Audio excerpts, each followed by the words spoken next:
কালো একটা গেঞ্জি গায়ে আবু সাইদ এভাবে বুক টান টান করে পুলিশের সামনে দাঁড়িয়েছিল। পুলিশ তাকে রক্ষা করার বিনিময়ে গুলির পর গুলি ছুটতে থাকে। গুলি করতে করতে হঠাৎ একটা গুলি, কোমরে একটি গুলি হঠাৎ লেগে যায়। আবু সাইদ তখনও বুঝতে পারেনি যে আমার একটা গুলি লেগেছে। পরে আবার পুলিশের সামনে বুক টান টান করে দাঁড়িয়েছিল। পুলিশ তাকে রক্ষা করার বদলে আবার গুলি ছুটতে থাকে। গুলি ছুটতে তার বুকে অনেকগুলো গুলি লেগে যায়। আবু সাইদ তখনও দাঁড়িয়েছিল।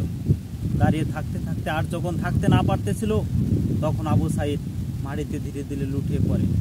তার বন্ধু বান্ধব যারা ছিল তারা তাকে জীবনের মায়া ত্যাগ করে সে আবু সাইদকে ওখান থেকে নিয়ে হাসপাতালে যায়। কি অপরাধ ছিল বলতে পারেন সে আবু সাইদ ভাইয়ের?